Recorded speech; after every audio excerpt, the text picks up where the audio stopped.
Yes, loud and clear. Thank you, Ms. Leela, for your remarks. As I have sent a message in the chat room to all of you. Recording stopped.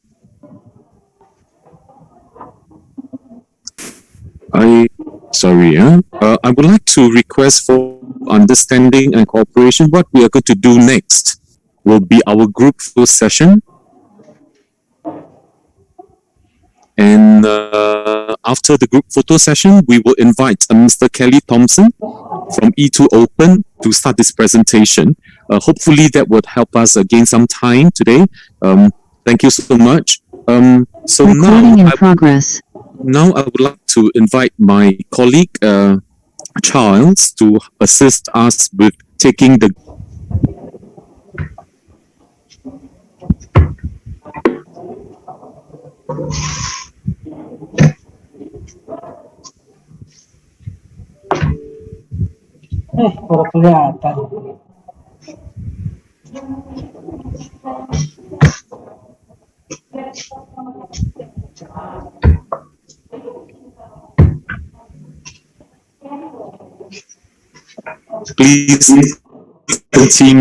Please continue to look at your video camera.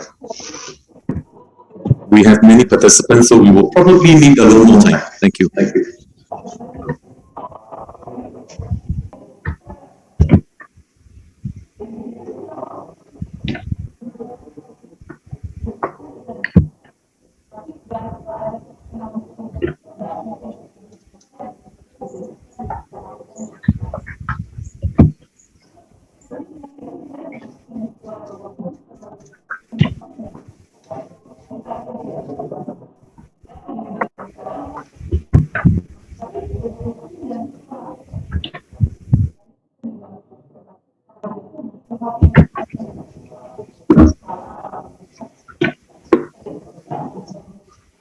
Okay, yeah, thank you, everyone. So, thank you for cooperation. I'll pass the time back to William. Please. Thank you, Charles. Thank you very much. So, thank you everyone for your cooperation. We understand that you may need to go get some water or coffee. Please do so at your convenience. All right.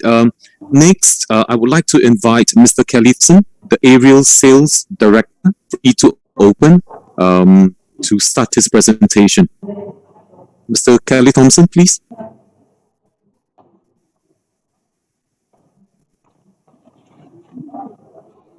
Okay. Can everyone hear me? Yes, loud and clear. Can somebody confirm for me that I'm showing a full screen? Yes. Thank you very much. Rather global visibility platforms, however you want to term that. So our goal today is really define what it is and why it matters and how E2 Open approaches these. Yeah. So at a glance, I want to describe who E2 Open is. We're the largest pure play cloud-based supply chain management provider with a full set of artificial intelligence enabled planning and execution applications. We're 100% in the cloud, which sets us apart from a lot of the other vendors whose businesses are still mostly on premise. We offer solutions with a very large network at the core, and our solutions are inherently multi-enterprise, meaning you can connect your suppliers with your with the demand side, meaning the beneficiaries and the beneficiaries as deep as you want to go in terms of tiers. We will support agile, resilient supply chain strategies on a platform that grows with you through digital transformation at the time and the pace that's right for you. And you should know, or I'd like to communicate with you that E2 Open is a very established solution provider with very strong growth and very solid financials. So what I'd like to explain next is this slide, which is it's a visualization of our entire IT stack and how we go to market, what our control tower looks like. We believe very firmly there are four pillars you have to not only achieve global visibility, but also global execution across the supply chain. Excuse me one moment. Okay, at the bottom of this slide, this would represent your physical supply chain today. What our company does via software and services is that we connect or we integrate with each one of the members of your physical supply chain. We bring that data in. That information goes through our E2Net trading partner network. From there, we clean, we harmonize, and we put this data into a single data model, which then is served up to our applications. We have roughly now 14 supply chain engines that range from supply planning, demand sensing, S&OP, global trade, transportation, logistics, and that's just to name a few. So that covers network, data, applications. The fourth thing you need to really make this work is a single user interface that not only the organizations that are more or less in charge of the control tower, but also, extending this UI, this application out to the suppliers and to the manufacturers and the shippers so that everybody's working from the same interface. So we're powered by a very large multi-enterprise business network that was developed over 20 years. This allows you to very quickly and efficiently connect all your ecosystem partners across all four tiers that you see here portrayed on the slide to support mission critical processes in any end-to-end digital supply chain. So I'd like to focus more or less on the supply ecosystem. Those are upstream partners, contract manufacturers, co-packers, raw materials across all tiers of supply and manufacturing. The logistics ecosystem will be those partners that move materials and products from manufacturing or sale. That includes all modes and all geographies. And we do have the largest platform for ocean shipping and ocean booking. And then finally, the global trade ecosystem, which is all the rules and regulations governing cross-border trade. We do this across 180 different countries. And all that information comes together in one place, and we keep it up to date to ensure compliance and avoid any kind of penalties. So we feel uniquely positioned as the only major supply chain management vendor that's got a network at the core, unparalleled network size, and the only provider that connects all four ecosystems.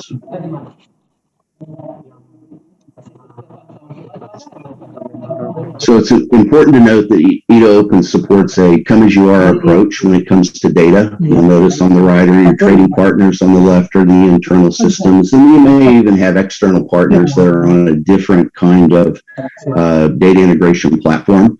We don't really care. We support a come-as-you-are approach, and that's depicted by all the different blocks flowing to and from the internal and external trading partners. We don't mandate a standard in terms of connection or format. We're data standard agnostic. So over 20 years of integration experience, what we've learned is the only successful way to do this is just to embrace the complexity of the technical landscape by working with partners, meeting them where they are, any level of IT sophistication, and accommodating how they want to communicate with you, not the other way around. So we've developed software that takes data in any format, using any mode of connectivity, brings it into our platform, transforms it into a single data model before serving up into our applications. So next, I'd like to describe for you a live project. This was put together for COVID outreach in the state of Texas. I think it's really interesting to note that this organization has been in place for a very long time, and it's called it's set up to do disaster emergency management here in our state. And primarily they're responding to tornadoes and hurricanes.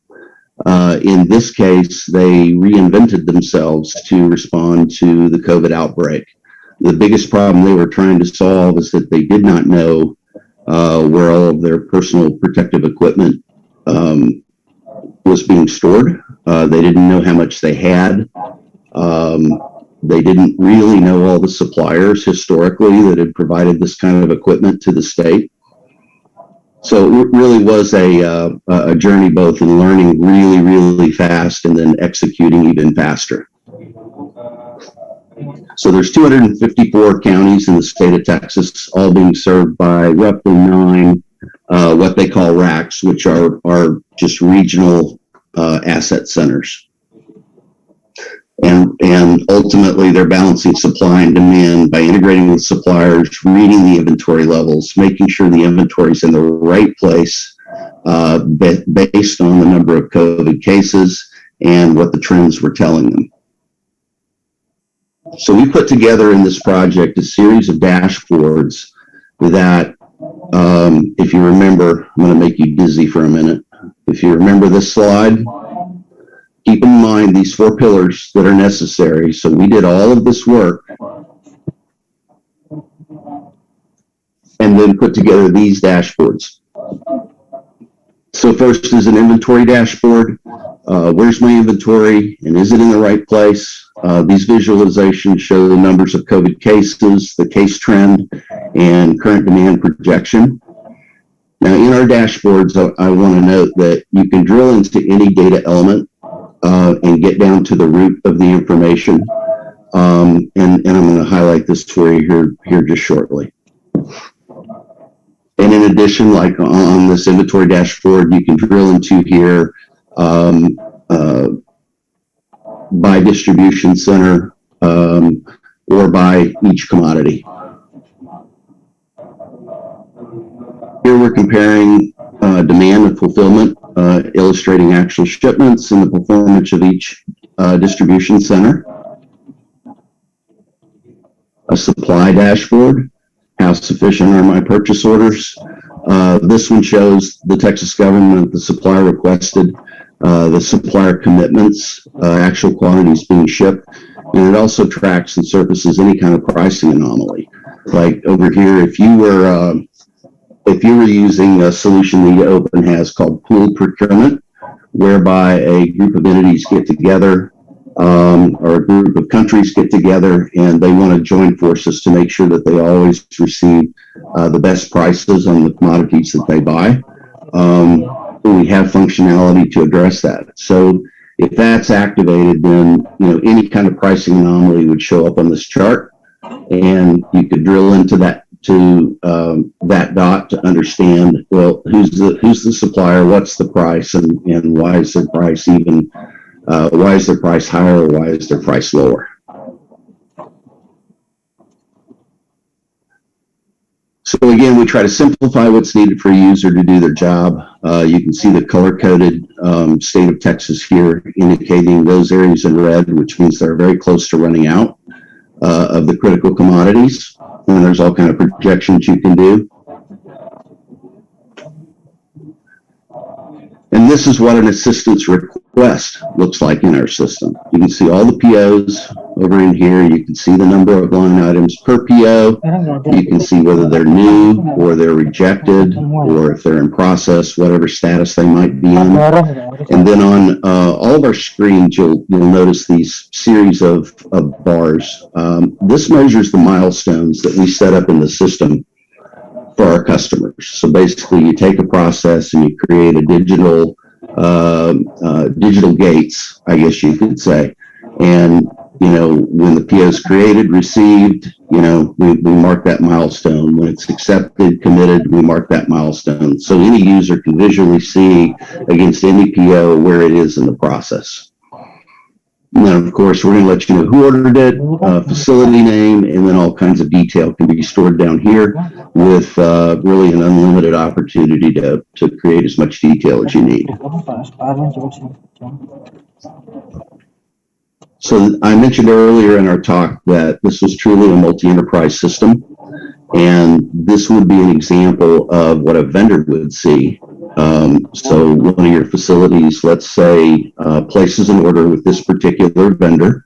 So he can come to the screen once he gets an alert that he has an order, and he can look at the purchase order, all the vendor information, and again, they will have a view of the milestone data as well. So I think it was Ms. Kamal that was speaking, very passionate remarks about what's needed, about collaboration. This platform is fully collaborative with as many entities as we include in terms of the ecosystem. So they all work from the same user interface. They can all see the same information, and they're all alerted immediately if there's something they need to take care of.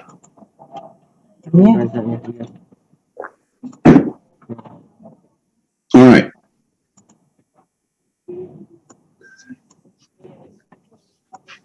So Carrie helped me with this. We looked at the information that was sent to us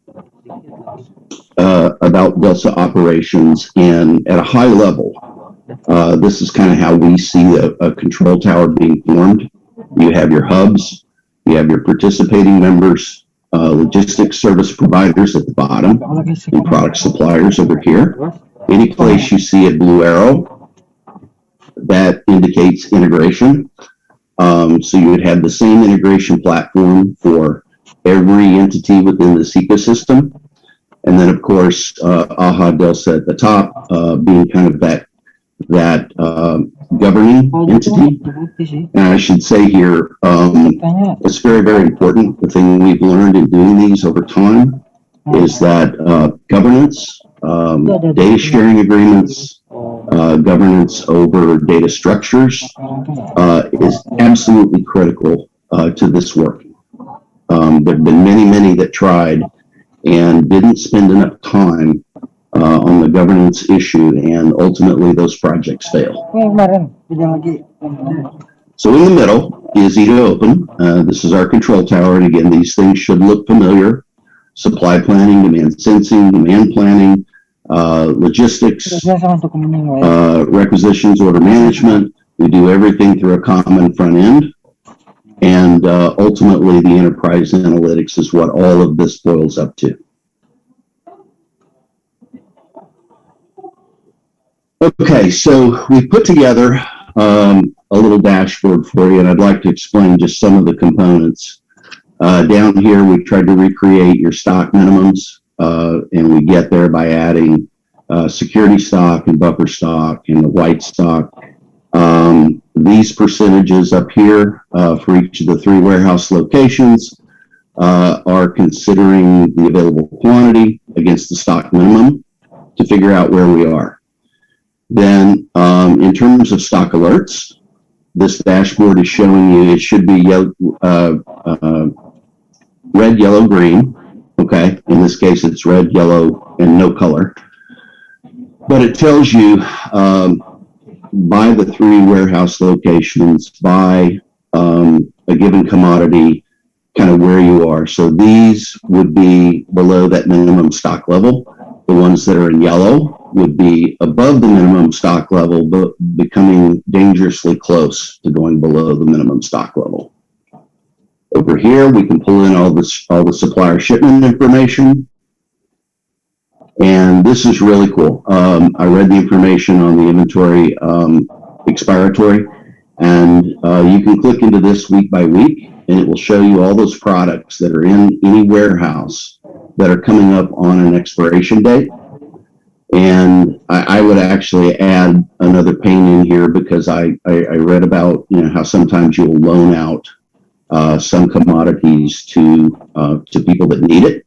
So there would be a way to basically show you what you have out on loan, where it is, where it's falling in the timelines, when it needs to be returned, so forth. And you can even couple that with expiratory if that applied. So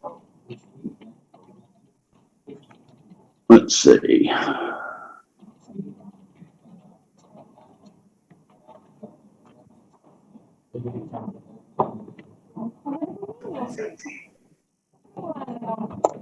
So what I wanted to show you really quickly is that you can go in and filter this, and all these clicks are very dynamic with each one of the information panes that we see. So we clicked on the beneficiary commodity set, and we can go to Subang and take a look. What do they have under beneficiary? And it will tell us the commodity, the type. And you may want to select some of these products and actually export it via Excel. So you can do that with just really just a couple of clicks.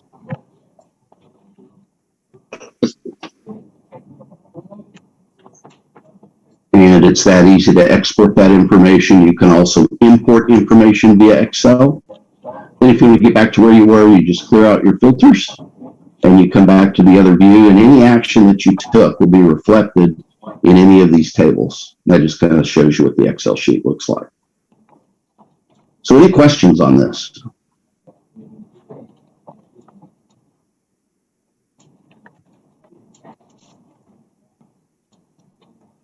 Okay. So this is an identical slide, but it's a static slide. And what we did is we put some call out captions here. Just Giuseppe, if you share this deck, or if you guys look at this deck and come back, it can kind of describe for you what's going on with each one of the tables. So again, I want to go back and review this slide. What we did is we did all the integration. We pulled the data in, we cleaned all the data, we harmonized it. In some cases, we joined the data with other types of data to make it that much more valuable. So we enriched it.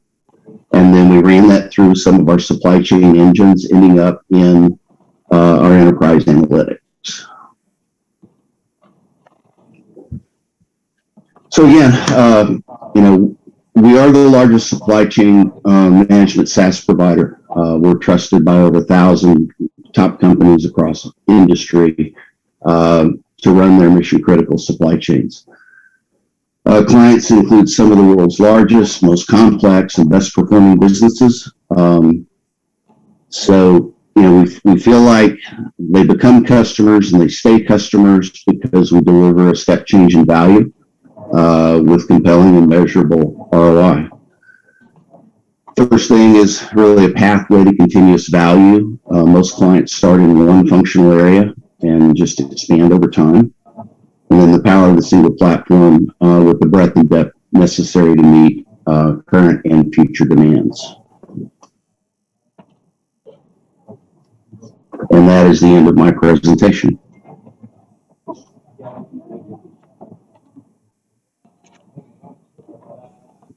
Are you all still out there?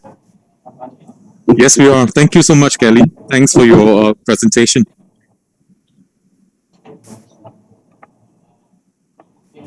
You're welcome.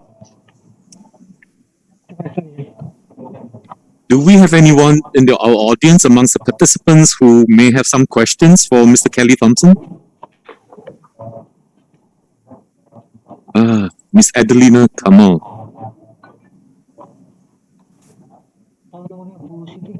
Please go ahead, Adelina. Thank you very much, Mr. Thompson, for the interesting presentation about the control tower. I kind of like, I'm sorry if I missed some of the elements here, but I need to get my understanding confirmed by you.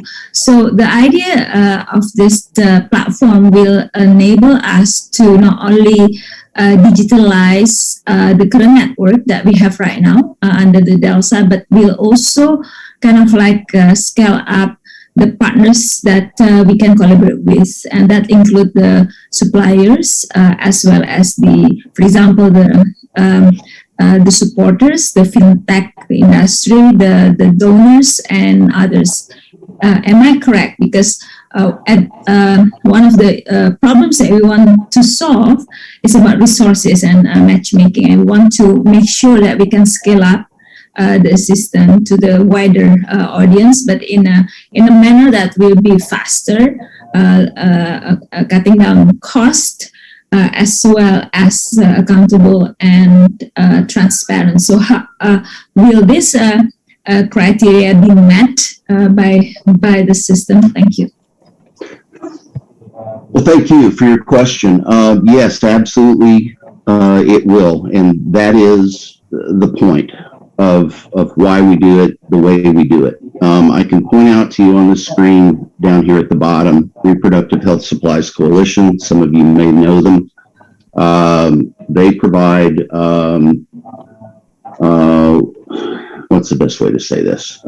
They provide choice to women in all kinds of different countries in terms of contraception.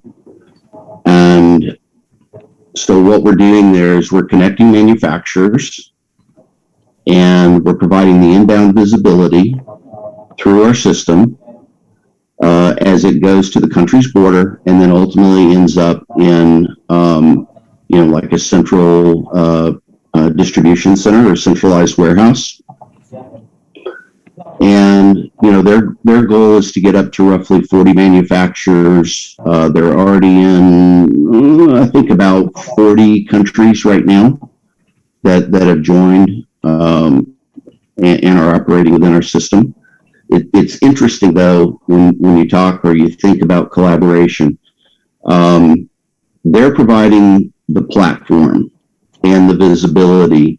The procurers are actually in a separate organization, and this is bringing to bear probably 3 different IT platforms in terms of data.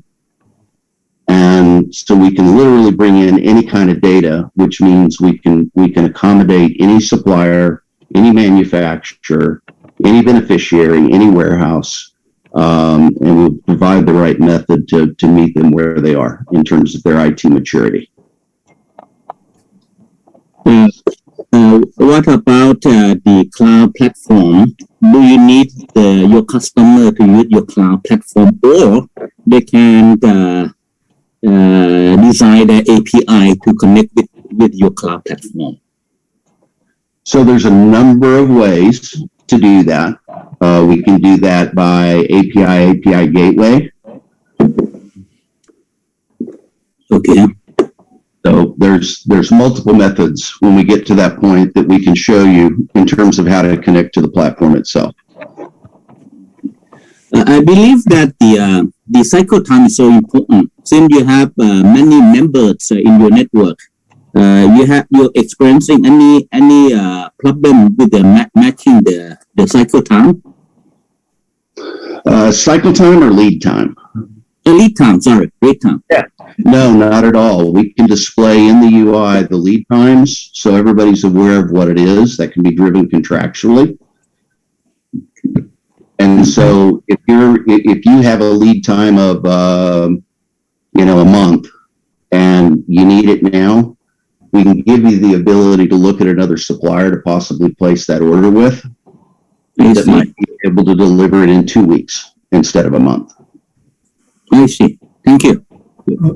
If I may, I just want to interject here. So can you hear me? Yes.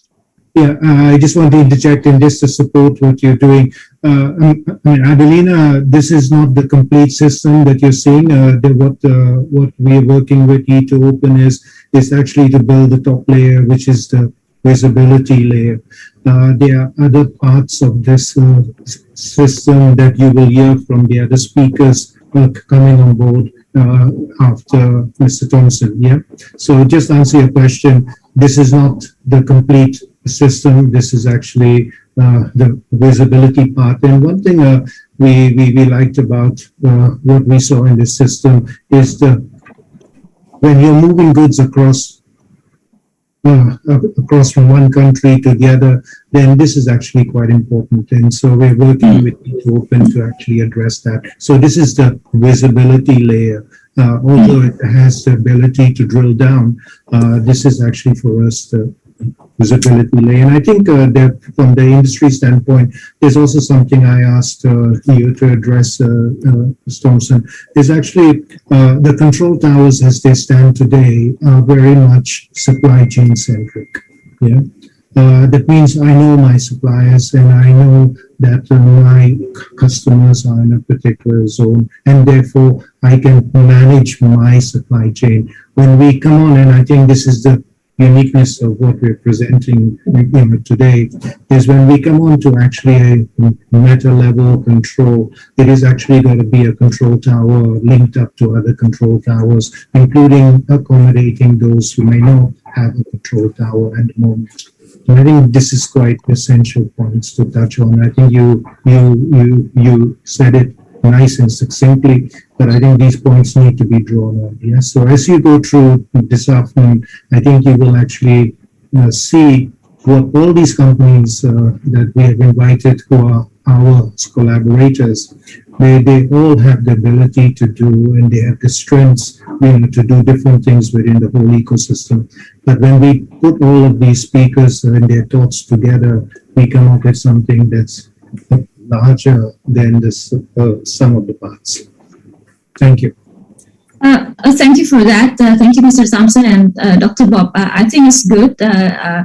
It's good that we are still at the preliminary stage. So we're the design stage, Adelina. Yeah, very preliminary stage, and this is why we are collaborating with you. So to make sure that it's not only supply driven, but also to make sure that it's not supply chain, but also driven, but also beneficiary centric and demand driven.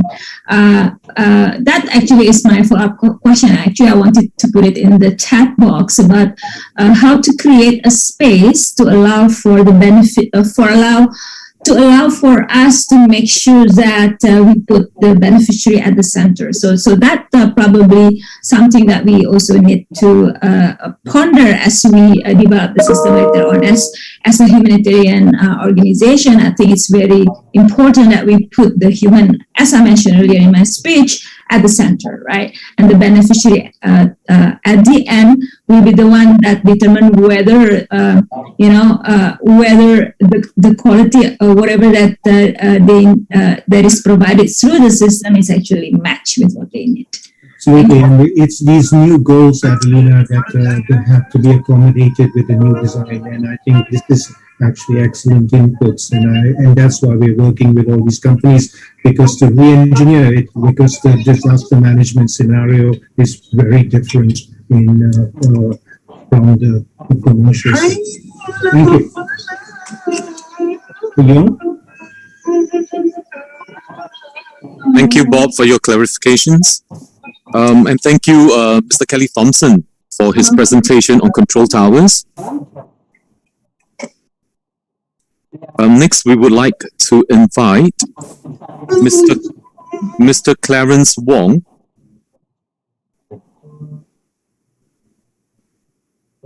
to present on preparedness through demand and supply planning and balancing. Clarence, if you are ready. Hello. First of all, can everyone hear me? Yes, we can. Loud and clear. Okay, good. Thank you. Thank you, organizers, for giving us an opportunity to share best practices, on supply chain. My name is Clarence. I'm actually the Chief Innovator Advisor based out of Singapore. I'm focusing mainly in the manufacturing industries. And today I'm going to share with you, let me put on the presentation mode. I'm going to share with you some point of view in regards to supply chain preparedness, through demand and supply balancing. Okay. Just a safe harbor statement. All materials that presented here is just, for your information. It's not going to be used in any contractual obligation, right? Now, just a short moment about my profile. I spent like 30 years, more than 30 years in the industry, focusing on the manufacturing and supply chain space. Prior roles, very much in the supply chain area and the logistics, and my focus with Oracle mainly in designing digital supply chain design patterns. Also very much deep into the industry 4.0, how we could actually kickstart accelerators, for companies want to consume or adapt technology in an easier manner. and also into very much into the also into logistics areas, where we could actually help companies, able to drive efficiencies in the transportation business. Now, I think some of you are aware or probably come in contact with Oracle.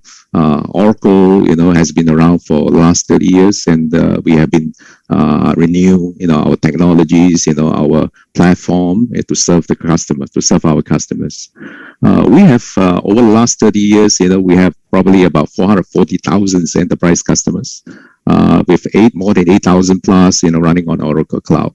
As you can see, some of these, are basically the initiative, that we actually been working with our customer, so that, can actually improve the competitive and also efficiency in the market. Now, this is just, a glimpse, of our position in the market. We have been around for many, many years, and our solutions has been updated, revised. You can see our standing in the market is actually, we are always the leader, all right, in the market, all right, in terms of all these solutions. You can see that from enterprise systems, focusing on transaction, supply chain systems, warehouse transportation, and also the manufacturing space. Now, today I'm going to talk about supply chain preparedness. I think over the years, or over the last few years, we have seen a lot of disasters happening in the region, with significant damages to properties, infrastructures, even losing valuable lives. In fact, ASEAN region is very vulnerable to typhoons, floods, drought, earthquakes, and volcanic eruption. So if you notice, these trends is happening every year. All right. So if some part of this events, we could actually correlate those information. Maybe we can actually we're able to create some level of preparedness, in the supply chain area. If we are able to actually have some certain level of preparedness in the supply chain, we're probably able to actually create a better outcome, upon disaster, and we could actually save valuable life. And of course, for those survivors, we should able to alleviate, immediate pain. Now, the problem with in any non-profit organization, they are faced with complexity, right? Because of the lean managing resources, this always contribute to impact in terms of speed to respond. Together with a very simple operation framework, which largely, NGO operating, emergency operations are always faced with limited visibility into inventory, warehouse resources, and vendor capacity. These impact operation efficiency and timely decision. Transportation, again, is always a challenge, as disasters normally occur at very remote location. And logistics always takes time to set up and impact last mile of delivery. In addition, most organizations or most non-profit organizations operate on disparate systems, standalone systems. I would say mainly Excel, and this many manual handoff always affects overall efficiency and also accountability. Now, I'm trying to actually create, some level of futuristic, what is going to happen like, for preparedness of supply chain. The way we can see the future of preparedness is or should be based on data-driven, where digital technology will basically play a significant role to enable better decisions on resources, equipment, and stockpiles of commodities. If we could understand how the scale of events might affect the size of the vaccines or medical kit distribution, that will provide us an informed decision on supply chain responsiveness. If we could utilize more of these data sources, such as seismic reading or typhoon forecasts, we can even get more contextualization of the data and generate a more demand-driven forecast for commodities and resources. Right? This requires a new framework. And this framework will basically enable end-to-end supply chain relationship and able to actually sense demand, all right, able to sense demand and based on the external data and drive consensus demand over the emergency response. And most important, based on the trend, the operations are able to dynamically calculate, what is the safety stocks required, right? Because events happen all the time. And in ASEAN in particular, actually probably 2 or 3 times a year, unfortunately, it happens. So we have to be actually very proactively to figure out, each time, there is a pose, all right, what is going to be the safety stock like. So there's the dynamic calculation part of it. And then the fourth part is very key, is interactively balance demand and supply. In this case, we're basically using, AI logic, automatically calculate, what is the shortfall and provide the necessary recommendation. And finally is automatically generate replenishing purchase order from suppliers and contract manufacturers. And this is very key because, because we are talking about running a very lean operations. So this automated responses, automated, of replenishment, has to be automated so that suppliers, were able to respond according to a very short window. So when we talk about short window, we're talking about within the day, right? Within less than a day, the kind of thing. We're not talking about 2 weeks, right? So because every day, right, it counts, right? It counts to how we can actually change the outcome, of saving lives. Now, what you can see here is a very high level, how we actually turn the game, right? So you can see that, the few agents, that, based off the country, in ASEAN, be it in Indonesia, in Philippines, in Thailand or in Malaysia, there are few agents who basically monitor any potential disaster, right? When there is a potential disasters, they basically continuously feedback, what is the requirements, like, in terms of shipping requirements. And that basically go back into the regional disaster operation planning, where basically they're maintaining the balancing between the demand and the supply. All right. At the same time, if there is really a disaster happen, right, they could actually able to simulate, what is going to be the shortfall, right? So, for example, there is a disaster happening in this country, right? So they basically very much of earthquake related. So based on the past event, all right, these are the stockpiles are basically required, in order to counter, all right, the disaster. So those are basically a simulation based on this platform, we will turn up, what is going to be the requirements, to the suppliers.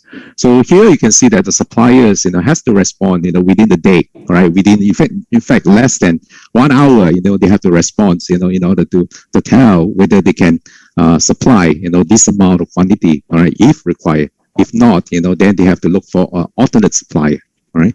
Now, the next one, you can see that is a product development. What is this product development? So some vaccines, special purpose vaccine, for, let's say, for TB, all right? It probably has to be designed in a way that easy to deliver, easy to actually administer. All right. So these are we're talking about a new collaboration, with vaccine company, where you can actually introduce into the stockpile. So at the end of the day, you can see that, this particular operation, regional operation, are basically keeping, very closely, with the disaster strategic management, to basically provide, policy, informed decision, and also constantly monitor about the situation with the satellite warehouse, right, and also with any disaster happening. So this operation, is continuous, right, and real time and proactively looking for shortfall, looking for problems that has to be resolved. So running, right, side by side, running embedded into this operation is a platform where it actually assisted, by various algorithms comprised of AI, forecasting models, etc. So how does it work, right? So if you look at, Oracle has been around for many, many years, basically designing enterprise systems. We're basically very strong, in the financial area. So when talk about supply chain systems, all these are basically integrated very closely. So be it, planning, be it procurement, be it inventory, order, or even logistics, right? All these are basically compiled into one environment. So when we actually operate, a disaster systems, it has to be a very lean, right? It has to be very simple to implement, easy to consume, right? And easy to implement. That's very key thing, because you don't have enough time, all right, to talk about implementing 2 years, have multiple systems, to come with it. So here, Oracle basically offer, enterprise systems where you address the preparedness of supply planning and demand balancing. And then, of course, we're also looking at, the vendor, the supply management, all right? The inventory, that, been deployed or been stored into the satellite warehouse, all these are basically, under cover, all right? All right, visibility, of the overall systems, right? Then when there is a disasters actually occur, right, how this has been managed, from command processing to allocation. If there is a multiple disaster happening in different countries, how we could allocate it, how do we go through a process of approval, online approval. And then sometimes even talking about orchestrate fulfillment, from partner warehouse or even the supplier factory, right? Because you don't want to hold it, you want the suppliers, to drop ship into the so-called into the destination, right? Instead of to try to ship themselves. Right. And then finally, if there is accountability involved, there is a payable, receivable, and finally reporting. So I think there is a question about, if there is a donor, how this is going to be accounted for. All right. So this basically provide the monetary perspective of it, where you can actually account for it, and then you can pay your suppliers, based on the donor. All right. So overall, you can see that this basically meeting, all right, the baseline, for DELSA operation. Now, from the supply preparedness, or you call it demand and supply preparedness, we basically provide, a very comprehensive platform, easy to consume, right? Most important is, able to model end-to-end supply chain, all right? That's include, all right, the demand process and also the supply process.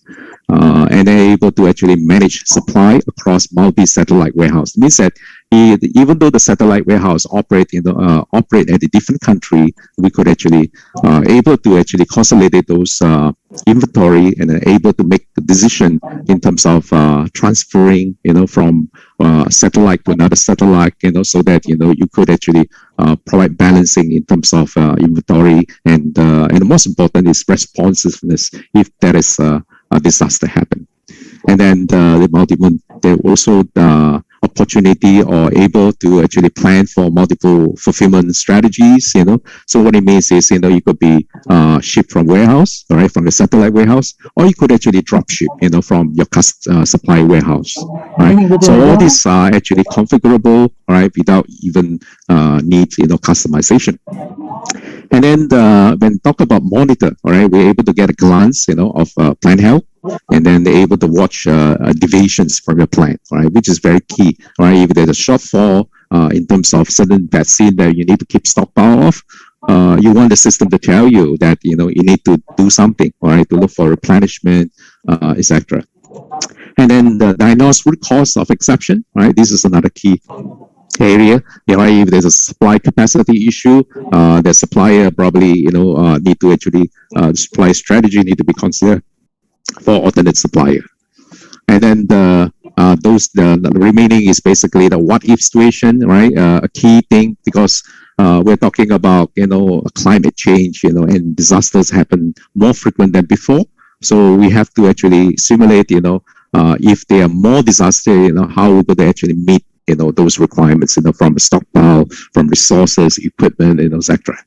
And then you could actually evaluate before and after, all right, and you're able to implement the changes, with the strategic disaster strategic management before you can actually release, for execution.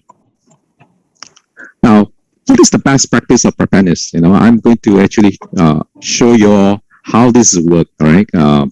So the first of all is, we basically, the systems basically help, you to actually create, a framework. What is this framework? All right, this is the framework where you actually model, right, your supplier, your donors, right, your events, right? And then what is in between, are basically supply and demand attributes, right? Where you can basically use, to actually measure how this is going to be performed, right? again, each of the attributes. All right. So I'm going to illustrate to you in this picture. So assuming that, we have disaster, so over the last 3 years, we have disaster happening, I think 3 or 4 times a year, unfortunately. And probably there's some information related to seismic value, if there's an earthquake, if there's a typhoon forecast, So seismic value in the sense that if it is a 7.0, this is going to be a major disaster. If it is a 4.0, right, it has impact, but it's not significant, all right? So this difference, tell you how much, commodities that you require, how much antibiotics that you require, all right? If it is, the value is going to be higher. And then typhoon forecast is always there, all right? It's always available. So if you're able to use this information, that will able to foretell, how much, seriousness, how much help commodity stockpiles that require in the future.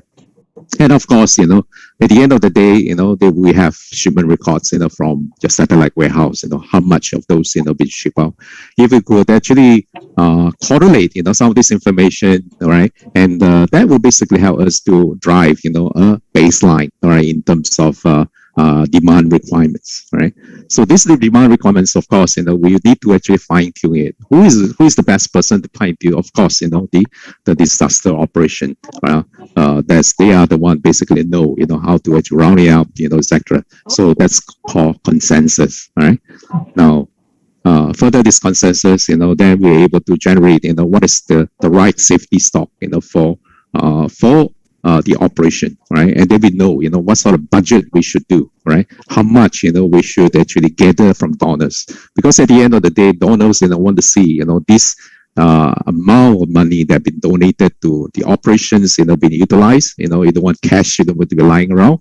So, of course, that's the way that we could actually match it out. And then, of course, the next thing is because we're talking about driving the balancing in the supply, all right? Because at the end of the day, the stockpile, the safety stock that you require to build, right? You need to actually fulfill, by suppliers, So that balancing has to come to the picture, right? So this balancing can come from, a single supplier, it can be a multiple supplier, it can be an alternate supplier, etc. So it depends again, your strategy. Then, of course, in between is, we are talking about, demand, balancing, the demand, which is coming from, your shipments, your commodities, your SKU.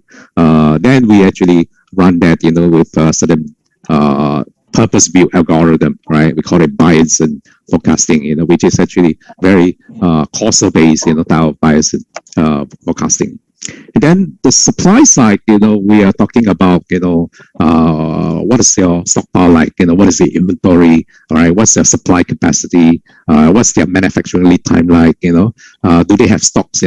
Keeping, on behalf of us? Do they have actually lead time involved? In getting the stockpile? Right? Is it a day? Is it 3 days? We talk about days. We're not talking about weeks again.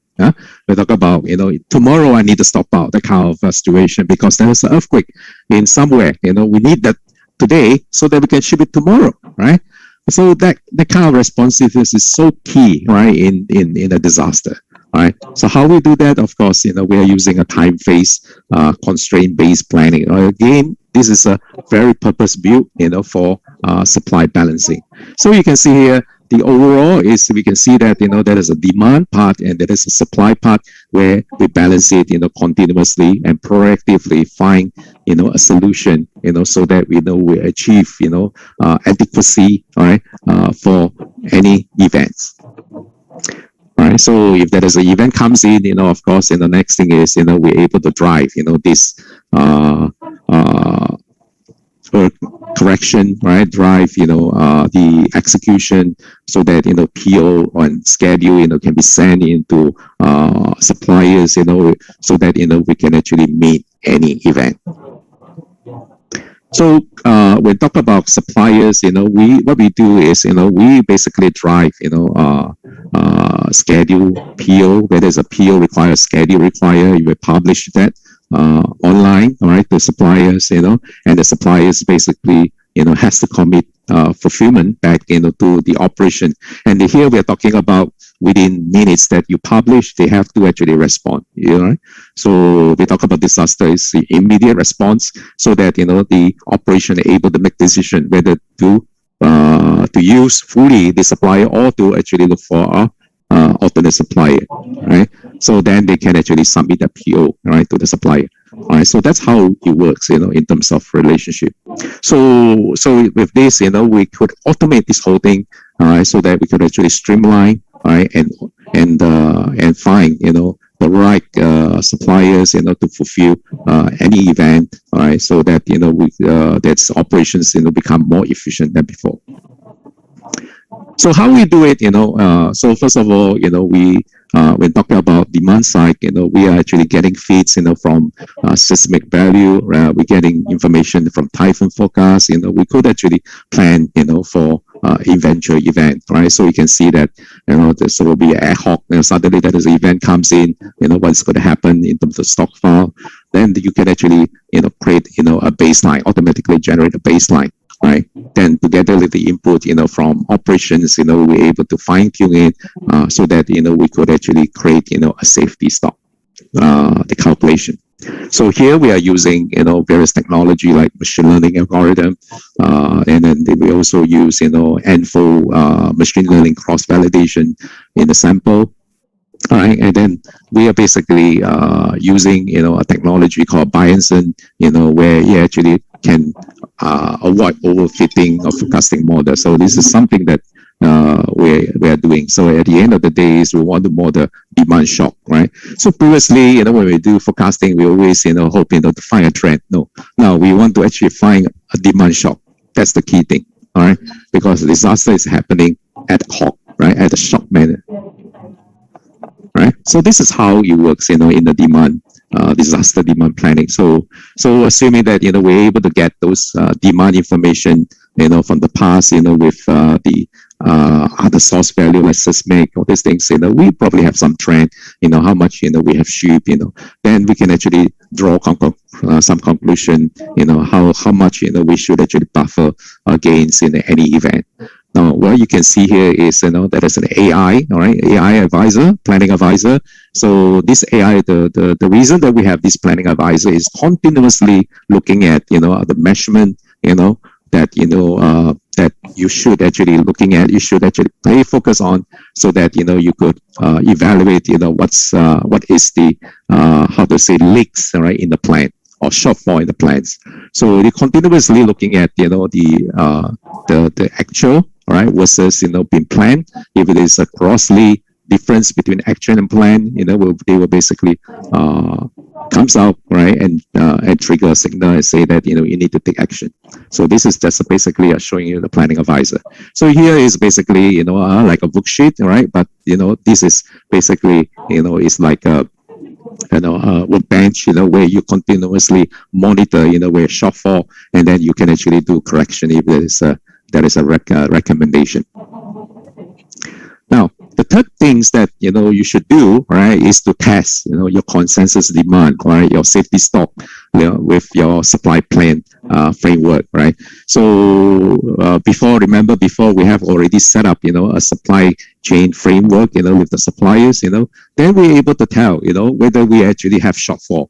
So we actually test your safety stock, whether there is a problem, right. So you can see here, all these are basically key measurements, right, that design purpose, for supply chain preparedness. So what we see here is we compare, different plans, different service level plan for disaster, all right, and then we could actually looking at the risk, of fulfillment, right. So all these are basically online and real time, all right. So there is no such thing, sending information from one place to another. This is all within the same framework, that appear at real time and telling you that, how many percent of the risk, is actually at your plan, all right? And then the way we design is always visual, right? It's not number, right? Because number is very difficult, right? Again, we design for people, right? We're not designed for machine, all right? So we design for people. So what you can see here is the darkest spot, right? We're telling you that this is the biggest problem, right? This is basically the shortfall.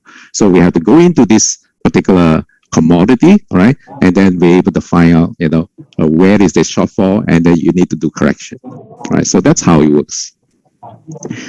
So this is the example, right? So you can see that, you know, this some of the measurements, and then you can see that this is the visual part of it, able to see, so the commodities, you know, is under stress, right?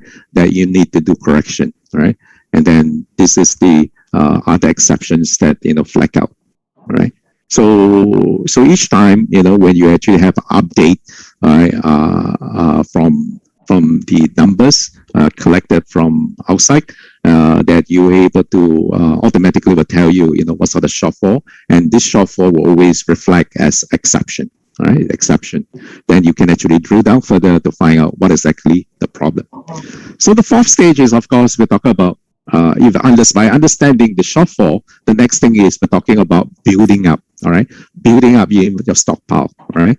So we need to communicate with the supplier. We need to actually get them to to quickly respond to us that we need to build this stock, all right, into different satellites area, right? So here we're talking about not just, you know, one satellite, right, in Kuala Lumpur. We're talking about maybe, you know, another one in Indonesia, another one in Thailand, another one in different country, right, within ASEAN, that we could actually coordinate together. And basically that model will basically tell, you know, how much safety stock that you need to actually keep, you know, in each of the satellite warehouse. Right. So basically, that's what basically do, you know, with the purpose-built algorithm. Then finally is, you know, we're able to plan entire supply chain with the real time, right? Distribution, manufacturing, supply, contract manufacturing sites. So it means that, you know, we could actually propagate, you know, the because of the demand from the safety stock, you know, you actually move the requirements into the suppliers, and the suppliers, you know, are contracted to manufacture it, or contract manufacturer, or the vessel manufacturer that they are basically contracted to bring in the stock or manufacture the stock accordingly. Then you could actually continuously refine, you know, with your own forecast, reschedule and cancel, you know, if there is a need. And then you can actually manage, you know, your resource, internal and also external capacity resource if there's overload. And most importantly, you know, the platform match suppliers into demand and recommend supply changes as needed, because the way we design, you know, this framework is constantly looking at shortfall, right? If there's a shortfall, there is an action. If there is an action, right, you need to automatically need to be communicated with the supplier, right? And the suppliers, you know, will respond, and that's how, you know, you work. All right. So in the event, right, there is a disaster, right? So what is going to happen? All right. So if there is an earthquake somewhere, all right, then of course, you know, from operation center standpoint is, you know, they quickly have to actually come out in a little plan. All right. So this plan, all right, this is we're talking about disaster operation plan. You know, we talk about activation, right? We talk about medical supply activation. We need to call, you know, how many surgeons require, how many nurses require. Then finally, you know, we talk about commodities. You know, we talk about equipments. You know, we need blood pressure meter. We need oxygen meter. We need anything, right? And then for commodities, you know, for example, you need medical kits, you know, you need tents, you know, etc. Oxygen tank, probably, you know, is one of them. So all these are basically a template, you know, event template. So for earthquake, you know, probably there's an event template, you know, for a flood event, you know, it could be a different template. For pandemic or endemic, you know, you probably another types of event. So all these are basically based on the past, you know, experience. So what we do is, you know, we templatize that into, you know, an event template, all right? And this event template, you know, when it can be used and reused, you know, and each time if there is a event occur, we pull out this event template, all right? And this event template will roughly tell you this some of the resources required. And from there, what's going to happen is, you know, this information, you know, will be loaded into the plan, all right, the framework. And then immediately it will tell you, you know, what sort of requirements, you know, whether it's at a shortfall, right? And immediately you could actually release the supply, right? If there is, you know, a shortfall, right? If there is a stockpile, how much you're going to move, you know, how you're going to move it, you know, where you're going to move it from. Is it from solely, from A country or B country, or 3 locations are going to be sent to the destination if there is no satellite warehouse. Right, so that's how it works. Right, so just to give it a glimpse again, there is if there is a disaster happening, right? So you load in the templates, immediately will tell you there is a shortfall, and if there's a shortfall, will tell you that immediately there is a recommendation to look for alternate supplier, right? If there's shortfall, right? So that's how this works. And then this is the worksheet, for the different vaccines, supplier. We're looking at, whether we could assign the allocation, to a different supplier. And then there is a framework, for messaging. You can message with a supplier, or you can message, within the location, so that, to get, immediate feedback, about the situation. So satellite supply is probably part of the messaging network, right? You could actually message them immediately and ask them to respond within 5 minutes, the kind of thing. So these things can happen, with the plan actually sent to the supplier online, all right? And then they can actually commit, if they have stocks, right? So that's how it works. We basically closing the loop and making sure that, you could actually ship based on the numbers coming in. So at the end of the day, we basically drive, supply chain efficiency, in number of areas. For example, we are able to accelerate, response to needs, right? Which is very key in a disaster. We can no longer, depends on response by days and weeks. We're talking about minutes, we're talking minutes. Every minute, will help lives, save valuable lives. Right, and then we could actually devise and execute preparedness, and cost reduction strategy, which is very key because if there is a volume, right, there's a volume game. Probably we could actually reduce the cost, right, based on the demand data. And then we could actually better manage supply risks, right? Which is I highlighted earlier on that you probably can alternate your suppliers in multiple source, that will actually reduce costs, and most important is the risk in supply. And then optimize the transportation. If there's only one plane, right, to go to the destination, you want to optimize, your transportation, all right, your mode, right? And of course, you want to achieve, the compliance, at that country, all right? If there is a need, for letters, for declaration, we already can build some of this in as well.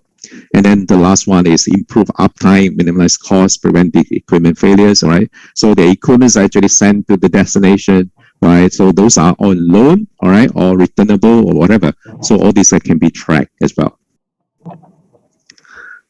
So at the end of the day, you can see that, this is the framework that I'm talking about, right? Basically designed based on data-driven, right? And they actually has a purpose-built algorithm, right? It's not from the lab, right? This is a specially designed for demand and supply to help companies, to drive, efficiency. And then with the AI, you actually facilitate continuous balancing between demand and supply and ensure that, your suppliers are always on the ball, right? At the end of the day, is we want to enable your organization, right, to be rapid. We have rapid execution across, right, the entire value chain. So Oracle has been around, for many years, and very much into the supply chain area. So we offer a complete, suite, of application, right, to help companies to consume easily, right? So you can see that, from demand, sales operations, supply. So just now the framework is all enabled by all this module, right? Which is actually fully integrated, right, for our operation, for your operation. And it actually supported, with built-in social, right? Mobile, analytics, security, and process.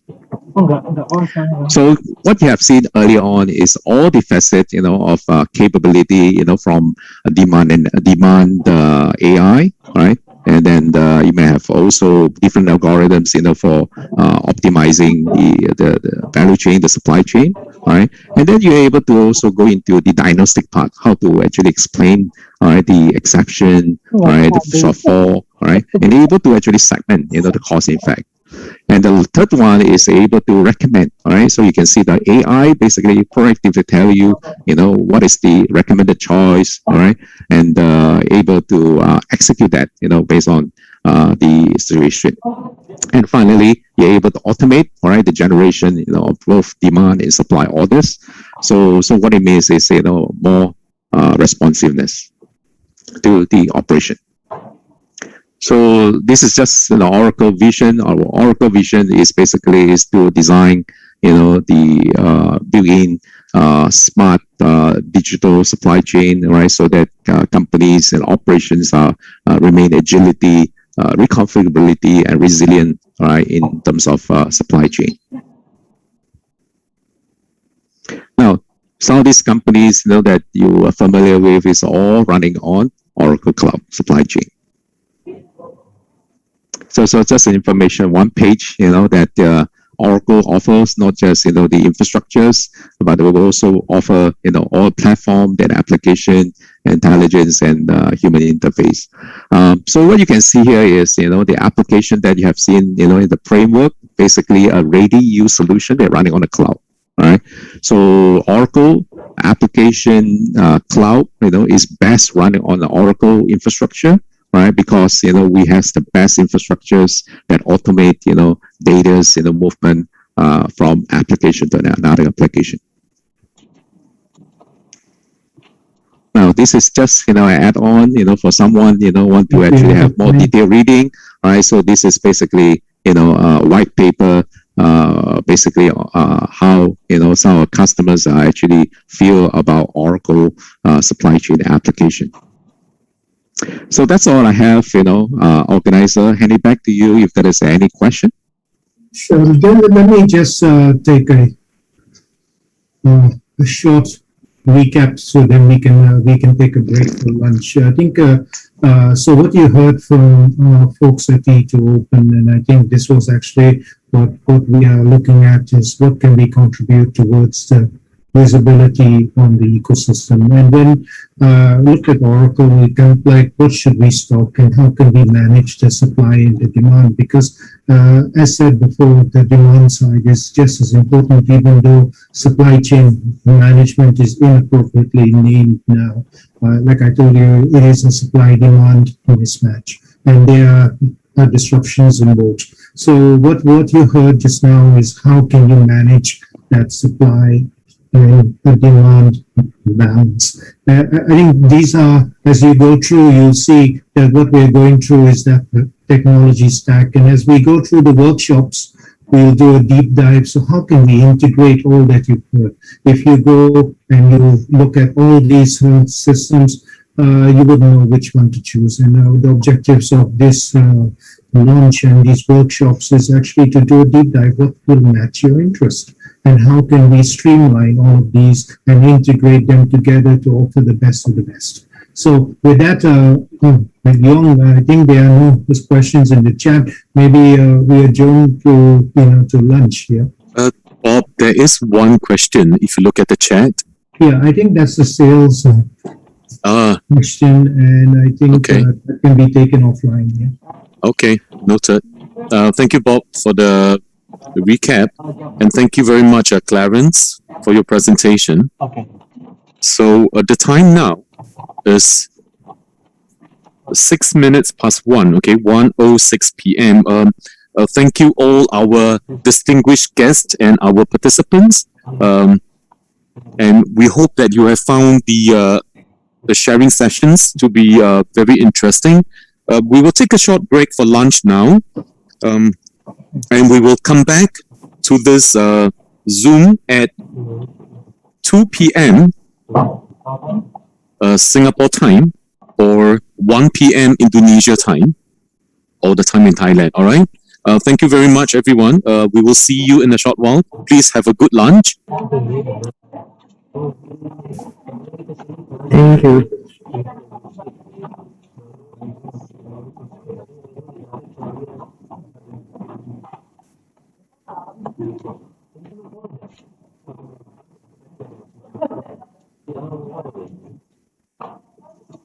For those of you who are able to, you can stay on in the room. You do not have to